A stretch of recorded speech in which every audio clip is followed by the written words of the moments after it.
I often get asked how I read so many books, and one of my secrets is that I always have an audiobook on the go. Whether I am taking my morning walk, doing chores or errands, or working on some of my favorite crafts like puzzles and cross-stitching, I always have an audiobook by my side. And today I am sharing 10 of my favorite audiobooks that made me fall in love with this format.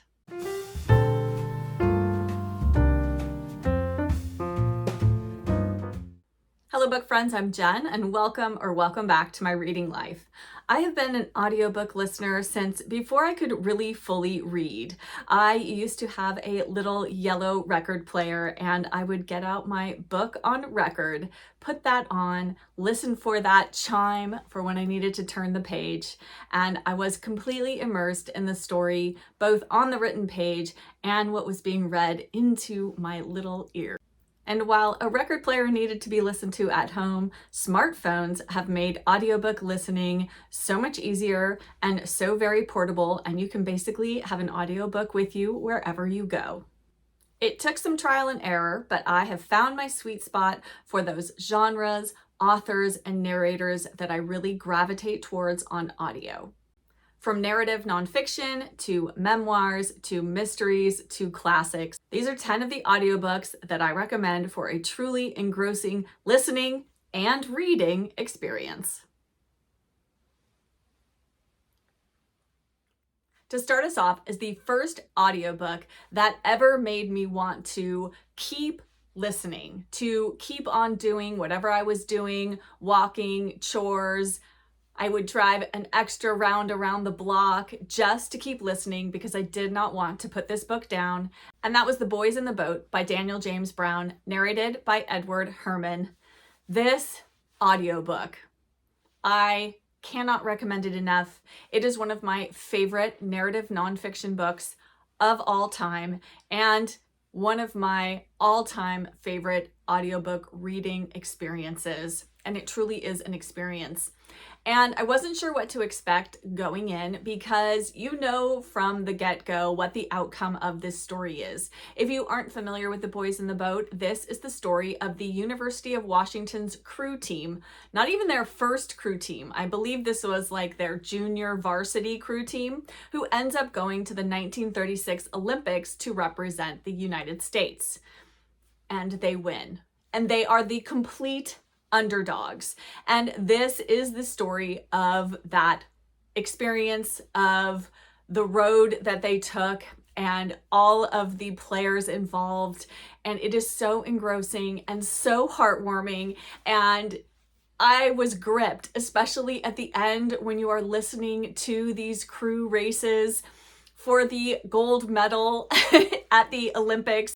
It was just so gripping. If you like narrative nonfiction where the story and the characters just leap off of the page, I cannot recommend The Boys in the Boat enough. It is read by Edward Herrmann. His voice is so magical, and he just brings this story to life with gravitas, with heart, with humor, and it's just so fantastic. If you've never listened to it, this is your push to go and pick it up right now. Next up is a celebrity memoir about a celebrity that I liked just fine until I read this memoir, and it was so engaging, so charming, so witty, so funny that it made me really fall in love and become a fan of this actor. And that is Stories I Only Tell My Friends by Rob Lowe, narrated by Rob Lowe. And even if you are not a fan of celebrity memoirs, which I am, there are definitely certain celebrity memoirs that I am drawn to, and I've listened to quite a few, and I could actually probably do a video entirely on celebrity memoirs that I've listened to on audio because I've listened to quite a few and enjoyed so many of them. But this one is the cream of the crop. Rob Lowe is so engaging. He has experienced so much in his life. And when this book was written, I believe he was maybe only in his 40s. I'm not sure. It was written quite a while ago. And he, first of all, can do impressions of other celebrities It was so unexpected. His impression of Cary Grant is spot on. I just was so immersed in listening to him and his stories of his life growing up and becoming an actor and what that life was like. And yes, if you are at all a fan of celebrity memoirs and you haven't read Stories I Only Tell My Friends, then definitely give this one a listen. I think the audiobook experience just lifts it up that extra notch because you get to hear Rob in his own words, in his own voice, telling his story, and it was wonderful. The narrator can definitely make or break an audiobook for me. And this next book is read by one of my all-time, if not my all-time favorite audiobook narrator who made this classic novel come to life for me. And that is Middlemarch by George Eliot, as read by Juliet Stevenson. Juliet Stevenson is, in my opinion, the best audiobook narrator for British fiction that there is. I haven't come across anyone that I think does it better than she does, and particularly for classics. She will make classics that maybe when you pick it up might feel a little bit daunting. Perhaps the text feels a little bit dense to you, and Juliet Stevenson will make that text come to life. She will give voices to those characters and that story, and she will help guide you through. And I cannot sing her praises highly enough. If you see an audiobook narrated by Juliet Stevenson, do not delay picking that up. Press that button. Get that audiobook. She is phenomenal, and Middlemarch is a phenomenal classic, but it is quite the undertaking. And I have to say, listening to the audiobook really drove me to want to continue on with the story. I read Middlemarch as it was written in its original serialized format. So every month that the serialization came out, that was when I listened to that section. And I looked forward to and anticipated joining Juliet Stevenson and going along with her on my journey through Middlemarch, and it was such an amazing reading experience. I absolutely loved it. I can't recommend it enough. So if you are at all daunted by this very lengthy classic, give the Juliet Stevenson audiobook a try. I think one of the things that makes an audiobook reading experience maybe more immersive than just sitting down and opening a physical book or an ebook is that they can add sounds to the audiobook experience, whether that's sound effects or music, and that just enhances the reading experience, especially of particular types of books. And this next offering is actually a beloved children's series. These are classics, and I think listening to them on audio is a fantastic way to either experience them for the first time, or if you read them as a child, to revisit them as an adult because they're fantastic on audio. And that is the Little House on the Prairie series by Laura Ingalls Wilder. They are narrated by Cherry Jones, and it includes Pa's fiddle playing as performed by Paul Woodiel. And the fiddle playing just adds so much to the reading experience. It is interspersed between chapters, sometimes amidst a chapter. And I'm not sure if there's fiddle playing in every single audiobook, definitely in Little House on the Prairie and also on some of the later books in the series. But I highly recommend them regardless of that fiddle playing, but that's just such a lovely element. Cherry Jones does a wonderful job. She is another fantastic audiobook narrator. I will listen to anything that she reads. When I reread this series, I'm going to listen to the entire thing on audio because it was wonderful, so charming, so lovely, so immersive, and it was just a great way for me to spend my time with the Ingalls family. Food memoirs make excellent audiobooks. Maybe that's because as communities, we tend to talk about food when we gather together. And so that audiobook experience feels like that gathering around the table and talking about food.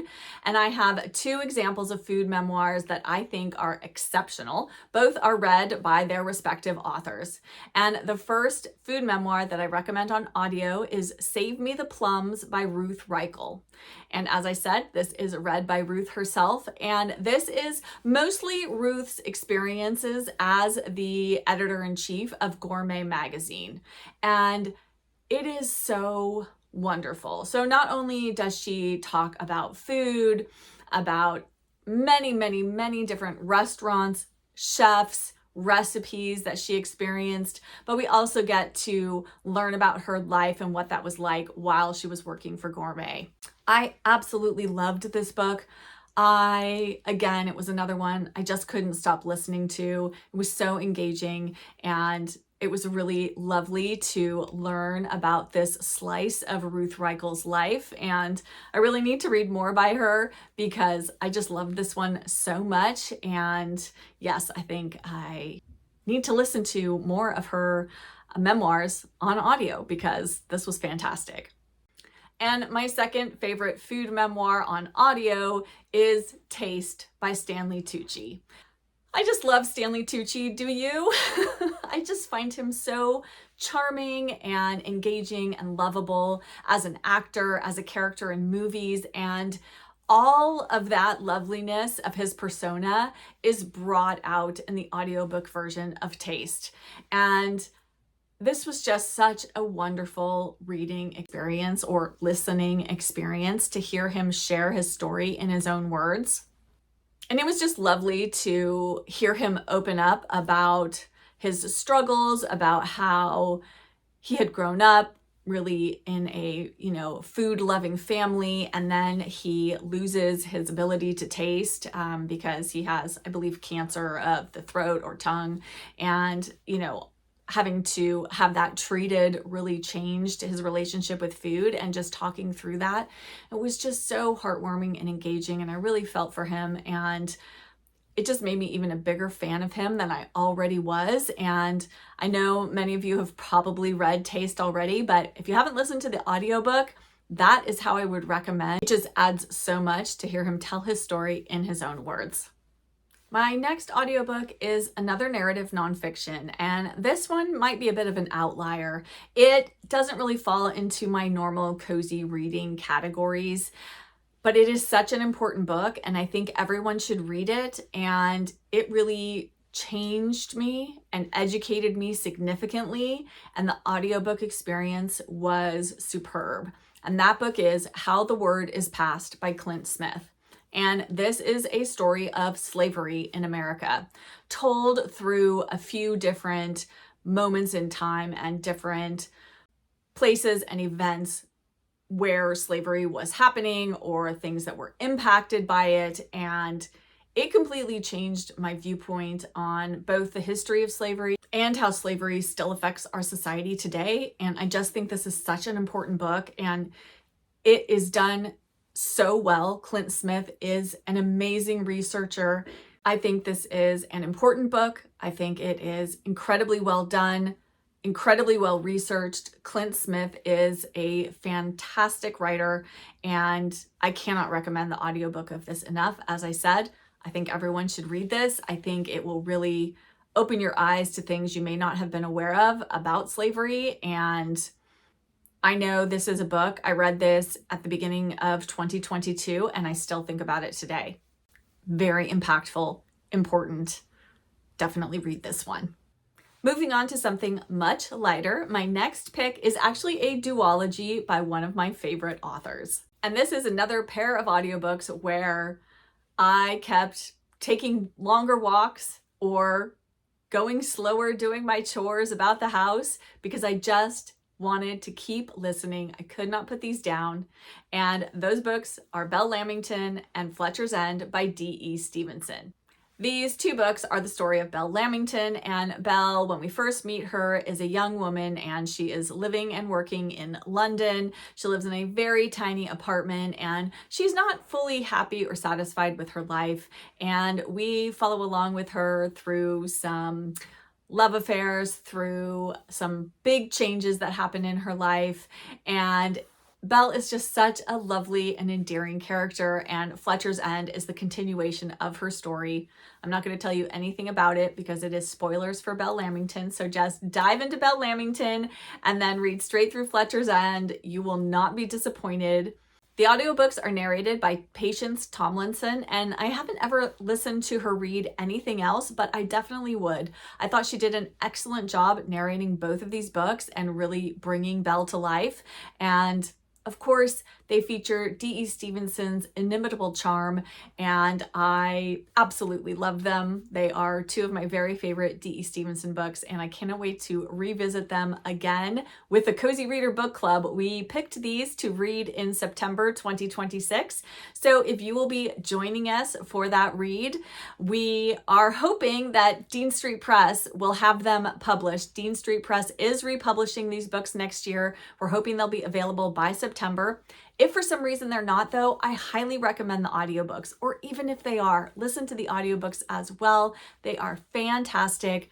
I just absolutely loved all of my time that I spent with Belle. And make sure you read through Fletcher's End, because it really does wrap the story up just in such a lovely way. And my final audiobooks are from the fiction genre that I most enjoy listening to on audio, and that is mysteries. And first up is one of my very favorite cozy adjacent mystery series. If you've been here for any length of time, you've heard me use that phrase before.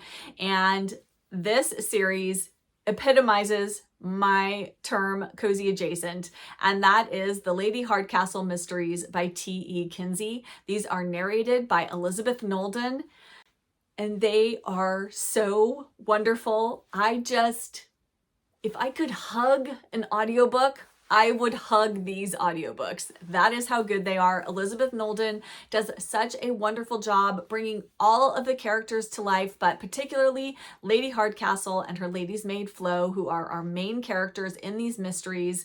There are quite a few books in this series, so you have lots of audiobook listening in your future if you've never listened to these. They're so good, and they're even better on audio. I cannot recommend them enough. Yes, definitely my favorite audiobook series that I've ever listened to of all time. Full stop. Can't say enough good things. If you like mysteries, definitely read or listen to The Lady Hardcastle Mysteries by T.E. Kinsey, narrated by Elizabeth Nolden. And my final two mysteries and final two audiobooks of this list are by my favorite classic mystery author of all time, the Queen herself, Agatha Christie. Now, I have listened to so many Agatha Christie books on audio. Before smartphones were a thing, I used to check out the audiobooks either on cassette or then on CD and listen to them in my car. And it was how I commuted to and from work for many, many years. I almost always had an Agatha Christie audiobook on the go. And while Hugh Fraser narrates many of Christie's books and does a wonderful job, they are all worth a listen. If you like to listen to mysteries on audio, then definitely try Agatha Christie. She's wonderful. But these two audiobooks are read by a different narrator, and it completely changed the listening experience for me and just was so wonderful. It just took it up another notch. And those books are And Then There Were None and Murder on the Orient Express, narrated by Dan Stevens. Dan Stevens, he is another favorite audiobook narrator of mine. After having listened to both of these Agatha Christie books narrated by him, I went out and seeked out other books that he had narrated in other genres. And I've listened to a few different things that he's narrated, and they are all exceptional. But these two books, whether you've read them once, twice, a dozen times, whether you've never read them before, these audiobooks are amazing. Dan Stevens does such a fantastic job. He does a great job of Poirot in Murder on the Orient Express. He does a wonderful job just evoking all of the different characters and bringing them to life. I do sometimes find that male narrators struggle a bit when doing female voices, and I think Dan Stevens does a great job of the female characters in both of these books. I highly recommend them. I mean, you can't go wrong with Agatha Christie. These are two of her most famous stories for a reason, and they're fabulous on audio, as read by Dan Stevens. And that completes my list of 10 or maybe more than 10 of my favorite audiobooks of all time. These books make for wonderful listening and reading experiences. I mean, they are fabulous on the page, but they are just somehow even more wonderful on audio. And you may be wondering what different services I use to listen to audiobooks, and I use a few different things. I will say that some of these audiobooks are only available on Audible. They are Audible only editions, and I will have links to all of the books and where you can find the audiobooks, particularly if they are Audible only, down in the description box below. I also have a link directly to Audible. If you don't have an Audible account, but you're interested maybe in trying it out, they usually often have like a trial offer for you to, get a few audiobooks for a discounted price. And then you can also look at the different audiobook plans that they offer through Audible, whether you get 1 book per month or 2 books. Not sure how many different plans they have at this current moment, but all of that information will be down in the description box if you want to go and check that out. And I've also listened to quite a few books on Libro FM, and I really like Libro FM because they connect with independent bookstores, and so the independent bookstores get credit for the book sales. So whichever, you could pick your local independent bookstore or an independent bookstore you really want to support, and they will get a little bit of money back every time you purchase an audiobook through Libro FM. They also have subscriptions that you can do. You can also just buy audiobooks a la carte through Libro FM as you can through Audible, but subscriptions, you definitely save money by doing it that way. So look into both of those options. And then if you are looking for options for listening to audiobooks from your library in the United States, and I'm not sure if this is the same overseas, I'm sure that libraries in other countries have similar options, but here we have both Libby and Hoopla as ways that you can listen to audiobooks with your library card. You should be able to check through your library's website whether they are connected to Libby or Hoopla, or perhaps they use some other outside app or resource for listening to audiobooks, but that is a wonderful way to listen to audiobooks and support your local library. Now, let us chat all things audiobooks down in the comments. I would love to hear from you. What are some of your favorite audiobooks? Or what are some of your favorite genres or authors or particularly narrators that you like to listen to on audio? I'm always looking for good recommendations. And was there anything that I mentioned here that you now are very interested in listening to on audio? I would love to know that as well. And if you're here but you don't have anything you'd like to add in the comments, but you'd like to let me know you were here, because comments really do help my channel, well, of course, it's audiobook, so why don't we put some sort of listening emojis down in the comments? You could, is there an ear emoji? There's definitely headphones. You could even do a microphone because somebody had to read that book into a microphone to have it recorded. Leave all your favorite audio related emojis down in the comments below. I love seeing those, knowing you were here, and they really do help my channel. And if you enjoyed this video, if you could hit that subscribe button and turn on your notifications, I would love to have you join my bookish community. And thank you all so much for being here, for spending time out of your day with me in my cozy corner of BookTube. I so appreciate your being here and for leaving all of the lovely comments. And as always, I'll be back with another video very soon. Bye!